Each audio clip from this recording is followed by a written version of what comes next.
Hello, everyone. Welcome to another episode of The Sweet Spot. This is your host, Ryan Embry, here for another edition of our Independent Hotel Show series, episode number 3. And we are getting closer and closer to September, down where we are going to have the largest collection of independent hoteliers and network. We're so excited to hopefully see you down in Miami Beach, September 17th and 18th. We're going to talk about that a little bit more, but I'm going to bring in my guest right now, Managing Director, Black Desert Resort and Red Mountain Resort, Nicholas Gold.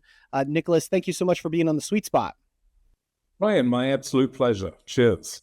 We're going to have a fun time on this episode talking about your beautiful resort in Utah. I am so excited. But before we get into that, before we start talking about the Independent Hotel Show, which we're both here for, let's talk about your hospitality journey and the story that led you to Black Desert Resort. Yeah, sure. It's I started when I was too young to know any better in the hospitality business. At a fairly young age, I was working in a restaurant in London. I was the guy, I'm relatively old. So we did a lot of tableside cooking back then. And I was the guy who worked the Garridon. And that really spoke to me because it led me to, it fed my love of storytelling, which I've just been able to expand upon as I've grown in the industry. And that juxtaposition between service and storytelling really is what the independent luxury hotel is all about. Yeah, it absolutely is, Nicholas. Completely agree with you. Every amazing independent hotel has a story. Sometimes it's challenging in the independent hotel space, right? Give our listeners a little bit. You say you love storytelling. Give our listeners a little bit of story about the property that you have the privilege of managing over there at the massive Black Desert Resort. Yeah, so we're set in about 600 acres, just by Snow Canyon State Park, and we do a really good job of blending luxury hospitality with golf, wellness, dining, a huge residential living component.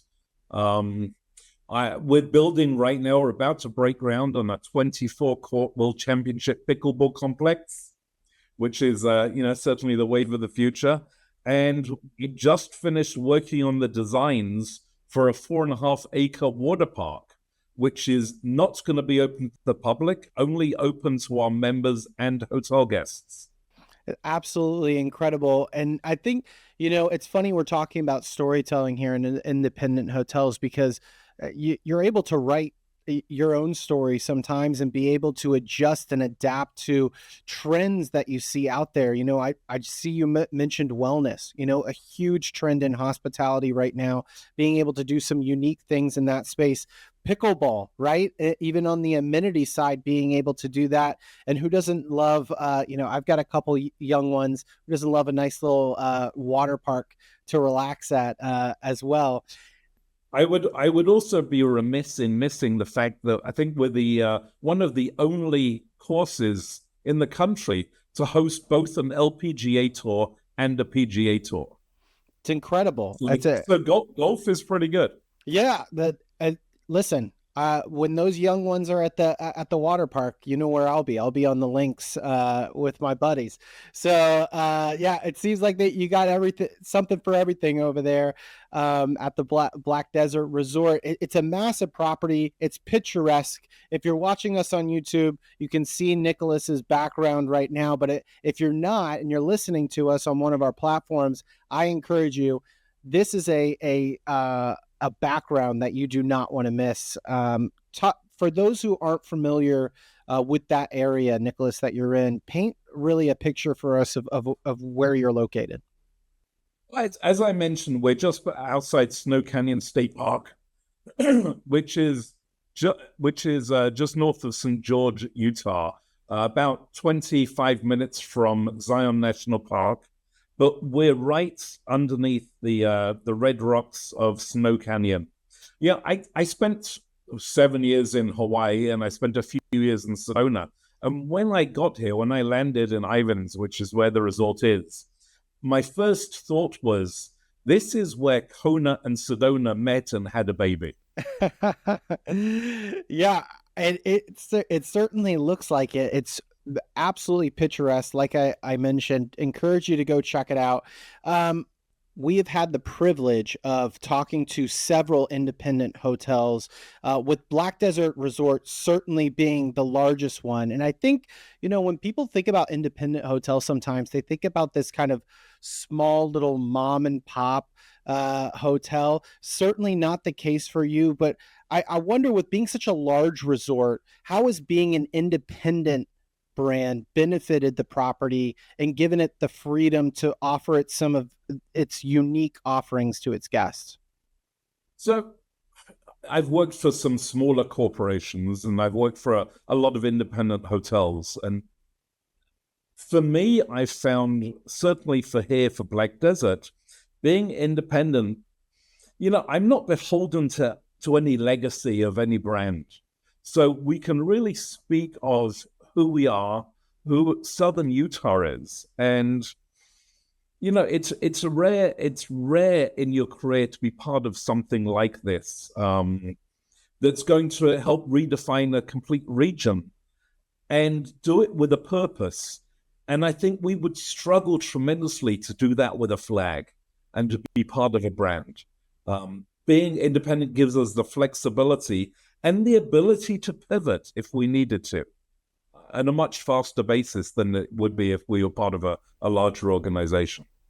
Yeah, it's a common theme we've been hearing in this series, Nicholas. And I think you're right. The community is almost able to embrace and support you differently than it would a major brand, because it feels more connected to your property. And I think a lot of independents do a great job of embracing that community feel, and make it, it's not just a flag that you can find, in this city and then the city, 30 miles 50 miles down the road. This is a unique story. You talked about storytelling. And one of the places where independents certainly shine, I think, in an opportunity to, is their F&B experiences. Talk to us a little bit about at Black Desert, how you've embraced the F&B experience, and what how that plays a role in the guest experience there.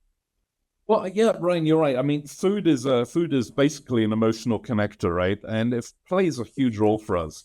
My signature restaurant, The Salt, um, is ostensibly a steakhouse, but it uses a lot of seasonal ingredients. It uses a lot of local ingredients. All our beef all comes from Utah. Most of it is grass fed. Yeah, we try and use as much local produce as well as protein as entirely possible. 20th Hole, which is our, let's call it sports bar for a better use of phrase. We have some things that our members and our homeowners will find comforting, as well as something to explore for those visiting. Yeah, so what we try and do is balance what is familiar with what is interesting, whilst using as much local product as possible. I love that, and that's part of the story too. Is local sourcing. We got on the wellness trend, but also sustainability and local sourcing. Such a huge hospitality trend right now that I feel independents have the freedom to maybe dabble in a little bit more than maybe your brand standards of a flag. A property under a flag would be able to. So cool that you've implemented that into the F&B experience over there. We were talking off camera about, how the pictures, the background that that your property sits on, your resort sits on, Nicholas, it kind of speaks for itself, and it's I'm sure social media. You've got a huge social following, tens of thousands of followers, fans online. How has that, like, user generated content and digital marketing impacted the property success and really helped tell that story that we're talking about here? Yeah, it's absolutely amazing. And talk about how powerful storytelling is. Yeah, we've only been open for a few months, and yet our a lot of our followers and content creators are rabid. I mean, it's just such an easy thing to shoot, and shoot well. That it's so picturesque, it's amazing. Our guests do an incredible job of capturing and sharing the absolute awe of the place. From the sunrise yoga shots to drone footage of the lava fields. This authenticity has been our best marketing tool. So instead of us telling the story, our guests are replacing us and telling the story themselves. And that resonates so strongly. It's incredible. It's been our best marketing tool. It really has. It's so cool to hear, and it's so cool when that happens, because it's not something that you can force, Nicholas. A lot of the time, it has to kind of grow organically. That's how the best social media stories are kind of told, is organically, authentically. That that picture, it used to be, let's go ahead and get the professional photographer out here and get the most, the best looking picture. And now people want to see what things look like in real time. They want to see, what am I going to experience, because I might not catch that sunset at just the right time. I want to see what that Salt Steakhouse looks like on a busy Friday night. I want to feel like I'm there. And that's where that true user generated content can really come into play. And you were talking about those rabid fans online. I also think there's something to influencers and followers of the independent hotel community that just have a passion for that space, maybe more than they do for branded hotels sometimes. And I think it's because it is one of a kind, it's unique, and they relate to that, and they want to embrace that and help tell your story. So very cool to see. You mentioned it before, Nicholas. You've had the privilege of working at several independent and lifestyle properties. We try to always, both me and you, kind of have a similar sort of background in the sense of we fell into hospitality, but we're trying to build some more bridges for young professionals to say, hey, you don't have to fall into this career. You can make this a lifelong career from the get-go. What advice would you give to a young hospitality professional listening to this podcast? And what would be your pitch to them? I'm going to put you on the spot to say, why don't you gain a little independent hotel experience at some point in your career? When I say I fell into this, I fell into it when I was 17. So yeah, I realized I absolutely loved it from a very early age. The advice I always give people, and we work with the local universities here as well. So much so that we actually have a practice facility on our golf course just designated for them. But my advice for them is always try and be doing the next job without being asked. Always assume that you're going to get it. Always assume that you're going to be doing more. And the odds are you probably will. If you wait for it to happen, especially in the independent space, it probably won't. The other piece of it is work for somewhere that matters. Work for a company or a site or an independent hotel that is making a difference either in the world or in the community. Life will be so much more rewarding for everybody if you do so.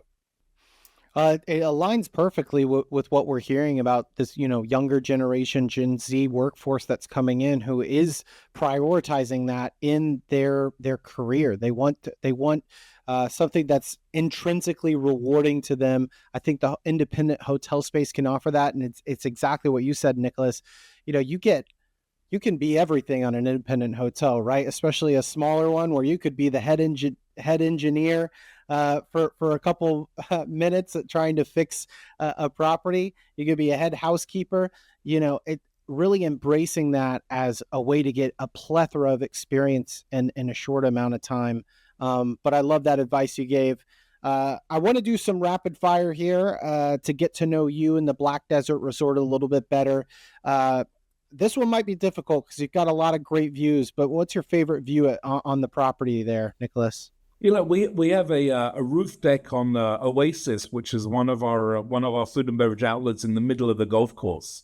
That's obviously it's a roof, so it's elevated, and the sunset over the lava fields into Snow Canyon from the roof of Oasis is unparalleled. It's extraordinary. So and I'm curious because I'm sure you see, I mean, obviously very seasonal over there, right? As far as, the snow capped and then, the picture behind you, with where people are playing golf and going to be enjoying that water park. Well, when you do that view, what's in your head? Are you in the winter or the summertime? When I, what's in my head, if you've seen my career at all, this is actually the furthest north I've lived in some 30 years. So winters are definitely not my friend. Gotcha. What about fun fact about your property, Nicholas? It's funny. We have a thing about threes here. Um, when we're doing some planning, when we're doing some development work on, where it gets a little complicated because we're actually owned by three different municipalities. Not owned by, we sit on three different municipalities: St. George, Ivins, and Santa Clara, which makes doing things a little more interesting. But we also sit on the convergence of three geologic regions: the Mojave, the Great Basin, and the Colorado Plateau. Wow, yeah, I'm not sure if you looked into that. I mean, but that you're probably the only resort to be able to make that type of claim. That's very impressive. Favorite signature dish? You talked about some of the F&B experiences over there. So probably our aged ribeye from UT47, and UT47 is they're based out of Logan, Utah. So it's local meats, it's grass fed, and then finished on corn. But the beef is absolutely extraordinary. Love to hear it. Favorite guest experience or amenity at the property?